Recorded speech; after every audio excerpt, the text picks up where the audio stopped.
श्री भगवान ने कहा, गूढ़ ज्ञान विज्ञान सहित तुझ दोष रहित को अब समुचित बतलाऊंगा, जिससे होगा अशुभ फलों से पार्थ मुचित।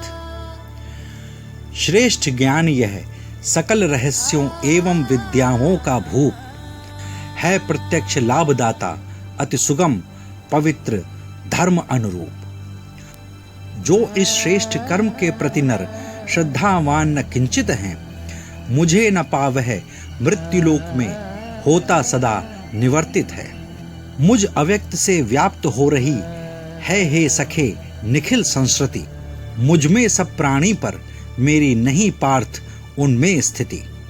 योग ऐश्वर्य लखो मम मुझ में अहो न स्थित प्राणी गण, है भूतस्थ न मम आत्मा जो उनका करे सृजन पोषण।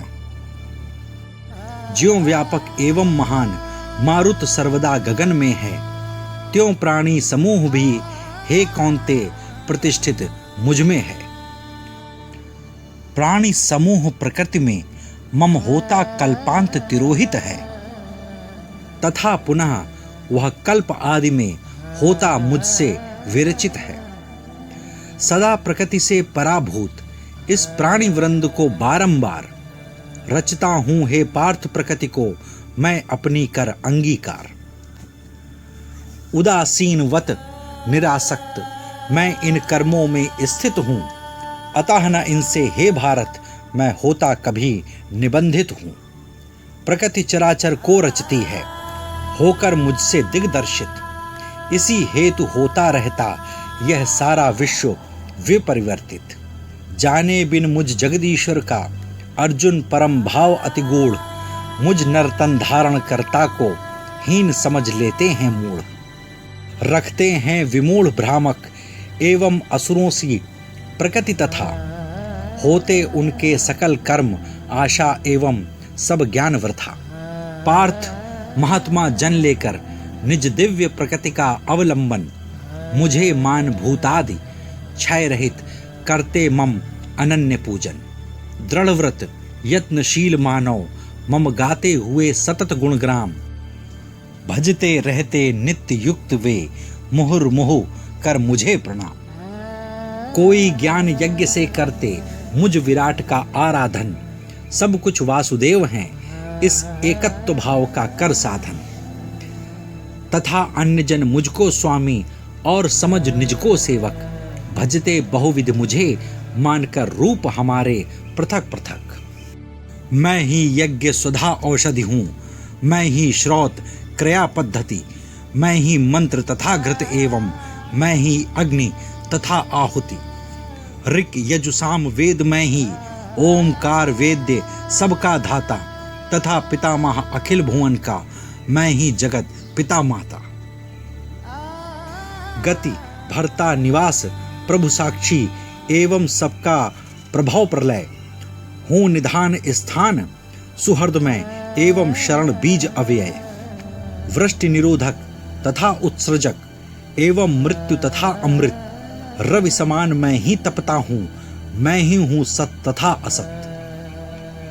मुक्त पाप पावन हो एवं करते हुए सोम रस पान, करके कर्म तीन वेदों में है जिनका उल्लिखित विधान।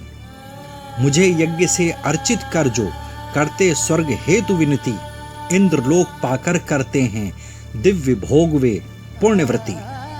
पुण्य पुरुष वे स्वर्गलोक में पा सुख भोग दिव्य अतुलित, मृत्युलोक में पुण्य क्षीण होकर होते प्रत्यावर्तित। इस प्रकार तीनों वेदों में विहित धर्म के अनुगामी होते बारंबार गतागत हैं ये सकल काम कामी। भजते मुझे अनन्य भाव से चिंतन करके जो सज्जन, करता मैं उन नित्य युक्त जन का हूँ योग क्षेम वहन। होते हैं जो कौन्ते श्रद्धान्वित इतर देव पूजक, भजन हमारा ही वे भी करते हैं पार्थ अविधि पूर्वक। सर्व यज्ञ भोक्तार तथा स्वामी भी हूँ अर्जुन मैं ही, नहीं जानते मुझे तत्व से होते रहते पतित वही। पितरोपासक तथा देवव्रत पाते पितृ देवगण को, भूत भजन करता भूतों को एवं मम पूजक मुझको। पत्र पुष्प फल या जल जो भी मुझे भेंट करता सा स्नेह है, उस निष्काम प्रेम अर्पण को मैं खाता धारण कर दे। यावत कर्म हवन एवं तपदान तथा भोजन अपना, हे कुंती सुत करो समर्पित, यह सब मम हित शुद्ध मना। इस प्रकार संन्यास योग में जब होगी तब सखे प्रवृत्ति, कर्मज भले बुरे परिणामों से तब होगी पार्थ निवृत्ति। कर्म बंधनों से इस विधि जब मिल जाएगी मुक्ति तुझे, तब विमुक्त हो शीघ्र प्राप्त कर लेगा तू हे अनघ मुझे। सब में सम हूं नहीं किसी से मुझको कोई प्रीति कपट, पर श्रद्धालु भक्त मुझ में एवं मैं उनमें सदा प्रकट। यदि अनन्य श्रद्धा से करता है मम भक्ति दुराचारी, तो उस सद्व्रत के कारण वह होगा मान्य सदाचारी। वन धर्म व्रत शीघ्र पुरुष वह पा जाता है शांति अमिट, कौन्तेय निश्चित जानो मम भक्त नहीं सकता है मिट। सखे पाप योनिज भी एवं वैश्य शूद्रगण महिलाएं, ये सब शरण हमारी आकर पार्थ परम गति पा जाएं। तब फिर पुण्यशील ब्राह्मण गण तथा राजऋषि हे कपिध्वज, करके भक्ति हमारी पाएं, क्यों न परम गति परम सहज। अतः प्राप्त कर सुख विहीन एवं क्षण भंगुर मानव तन, रहो सतत रत पांडु सुवन तुम, करने में मेरा अर्चन। नमन भजन अर्चना करो मम, मुझमें कर स्थिर मन को, मुझमें मिल मम शरण प्राप्त कर पाओगे अर्जुन हमको। ओम तत्सत। राजविद्या राजगुह्य योग नामक 9वां अध्याय समाप्त। प्रिय दर्शकों, श्रीमद् भगवद गीता का ये हिंदी कविता स्वरूप यदि आपको अच्छा लगा हो तो कृपया चैनल को लाइक, शेयर और सब्सक्राइब कर अपना आशीर्वाद अवश्य दें।